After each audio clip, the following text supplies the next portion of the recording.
C'est juste des pourparlers techniques pour essayer de résoudre un problème spécifique. Et ça n'a rien à voir avec la paix ou la normalisation. Au contraire.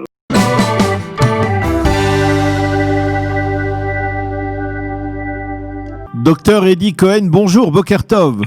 Bonjour à tous. Merci d'être avec nous. Je rappelle à nos auditeurs qui peut-être ne le savent pas obligatoirement que vous êtes un des intervenants les plus populaires et les plus connus dans le monde arabe, en tout cas des intervenants israéliens les plus connus dans le monde arabe pour votre franc-parler. Alors, on va se parler en français, bien entendu, mais c'était important de le souligner. Je rappelle que vous êtes également docteur, orientaliste et spécialiste du Liban, un pays que vous connaissez bien puisque vous y êtes né, vous y avez grandi, vous y étiez jusqu'à la fin des années 80, si je ne m'abuse.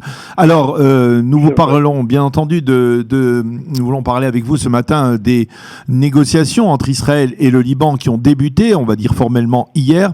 Est-ce que vous pensez que c'est un tournant dans l'histoire des relations entre les deux pays ou c'est simplement une formalité administrative ? Regardez, non, je ne crois pas. On est loin de la normalisation avec le Liban. C'est une nouvelle stratégie de Hezbollah. On sait très bien que Hezbollah, c'est lui qui gouverne le Liban, c'est lui qui kidnappe le Liban.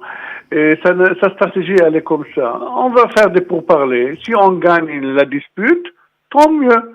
Si on gagne pas, on fera la guerre. C'est-à-dire, Hezbollah souffre maintenant. Il veut justifier et sa présence et sa possession de missiles. Il va dire, OK, on fera les négociations.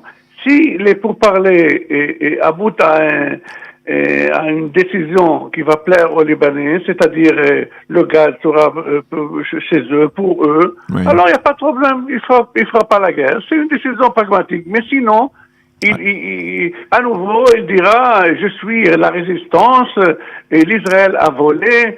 Je vais prendre ça par la force et on connaît tous ces discours. Alors, on va essayer de voir avec vous techniquement qu'est-ce que cela voudrait dire s'ils sont satisfaits. Par exemple, jusqu'à présent, on a appris que Israël avait proposé un partage de l'espace maritime, enfin de la frontière maritime entre le Liban et Israël, avec 58%, on va dire, des réserves souterraines de gaz du côté libanais, 42% du côté israélien. Ça veut dire que les Israéliens sont prêts à faire des gestes en direction du Liban. Que veut le Liban, à votre avis? Est-ce que le Liban veut aller au bout parce qu'il a des impératifs économiques qui l'obligent? Ou alors est-ce que finalement ça ne va pas aboutir, comme vous dites, à cause du Hezbollah? Non, les Libanais disent, prétendent, c'est 100% à eux. Tout ce qu'il y a dans la mer, c'est dans le territoire libanais.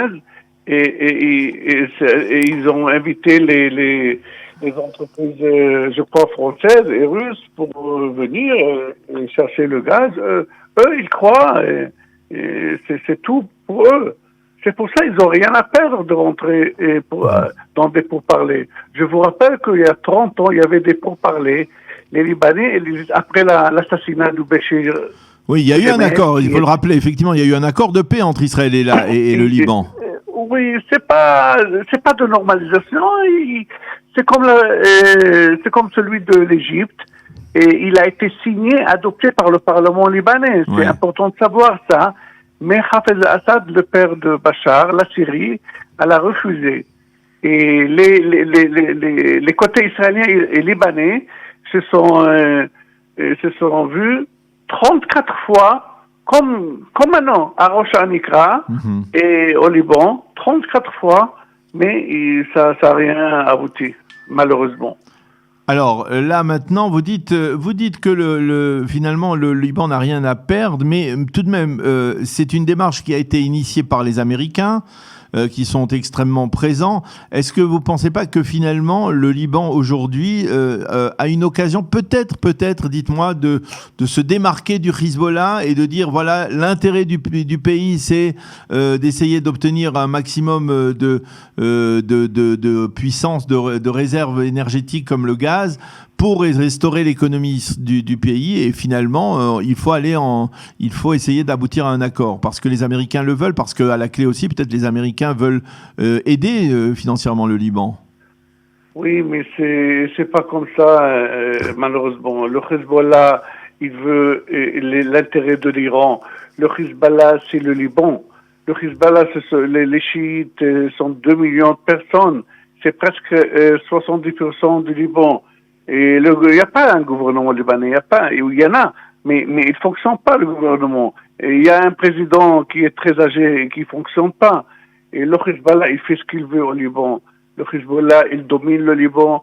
Le Hezbollah, il veut l'intérêt de l'Iran, mais pas l'intérêt de l'Iran. C'est ça que plein de gens n'arrivent pas à croire. Le Hezbollah, il veut l'intérêt de l'Iran et des Iraniens. Il veut pas l'intérêt de l'Iran. C'est vrai, c'est libanais, mais il a l'idéologie chiite, l'idéologie iranienne, et ce qui l'intéresse, c'est l'intérêt des Iraniens. C'est ça le problème. Et s'il ne devait pas y avoir d'accord, on va dire finalement, si les Américains et les Israéliens estiment que le Liban est trop gourmand dans cette volonté de tracer cette frontière maritime entre les deux pays, et qui finalement il n'y a pas d'accord, est-ce que ça se retournerait contre le Liban? Ça se retournerait contre le Hezbollah aussi, de la part de l'opinion publique libanaise? C'est vrai, mais ils s'en foutent. Le Hezbollah, ils s'en foutent. En fait, Eddie, vous êtes en train de nous dire que le Hezbollah n'a pas lâché prise au Liban, que cette initiative donc de négocier, ce n'est pas la preuve d'une forme d'indépendance, on va dire, d'un gouvernement libanais qui veut se démarquer du Hezbollah, mais au contraire, ça marque toujours l'impact et l'empreinte du Hezbollah sur le Liban. Mais évidemment, si le Hezbollah il avait refusé, il n'aurait pas eu, c'est pour parler. Le Hezbollah, il fait tout, il a la force, il est plus fort que l'armée libanaise. Et je vous dis, maintenant le Hezbollah, il souffre parce que les gens, ils ont vu toutes ces explosions. Maintenant, les Libanais, ils veulent pas, ils veulent que le Hezbollah n'ait pas d'armes et missiles. Mais maintenant, après, c'est pour parler. C'est une chance pour Hezbollah pour redire, voilà, je vous ai dit, l'ennemi c'est Israël. Venez, on va faire la guerre. Moi, je suis la résistance. C'est quoi la raison de vivre de Hezbollah? C'est soi-disant la résistance contre Israël. Maintenant, s'il vient pas, on fait pas un accord avec, on n'arrivera pas à un accord. C'est une opportunité pour lui pour dire, voilà, je vous ai dit, Israël est toujours l'ennemi. Moi, Hezbollah, je vous protège de l'ennemi. Moi, Hezbollah, je suis la résistance, etc., etc. C'est pour ça que je vous ai dit, le Hezbollah, il n'a rien à perdre, il a tout à gagner. Win-win situation. C'est ça le problème. Alors je voudrais essayer de comprendre aussi dans les relations diplomatiques et internationales. Le Liban, on le sait, est un pays très proche de la France, mais là on voit que ce sont les Américains qui ont initié cette démarche. Est-ce que cela veut dire que du côté libanais, on est à l'écoute, plus à l'écoute de ce que disent les Américains que de ce que dit la France et le président Macron, qui était 2 fois au Liban ces derniers mois? Et c'est vrai, le Liban est très proche de la France, mais qui a, je vais vous dire franchement, le Liban, il a été créé par la France pour protéger les chrétiens. C'est ça. Et c'est juste pour protéger les chrétiens, et c'est pour ça ils ont mis des lois. La loi numéro 1, c'est le président doit être chrétien par la loi. C'est terrible. Un candidat musulman ou un candidat chrétien, mais pas maronite, il peut pas présenter sa candidature. C'est-à-dire, les relations, elles sont très proches. Mais qui a plus de la force, c'est les États-Unis, c'est Trump, parce que Macron, il n'a pas de pouvoir. Et les États-Unis, on a vu ce qu'il a fait dans le Golfe, et Trump, il a exigé. Et maintenant, les Libanais, ils ont dit, on n'a rien à perdre. Vous avez raison, Macron, il est très proche, mais qui a plus de la force et du pouvoir, c'est les Américains. Et les Américains, ils ont été aussi dans les pourparlers il y a 30 ans, en 82, c'est par l'intermédiaire américain, Philippe Habib et l'administration Reagan. C'est aussi eux, ils ont été, parce qu'ils sont très proches d'Israël, c'est ça. Vous pensez que c'est pour parler, pour terminer, Dr Eddie Cohen, que ces pourparlers vont traîner dans le temps ou ils vont être rapides? Non, je pense que ça va prendre 6 mois, ou pas plus que 6 mois. Pas plus que Mais 6 mois. je suis un peu pessimiste, la vérité. Oui. Vous ne pensez pas que ça va modifier, même pas en partie, les relations entre les deux pays?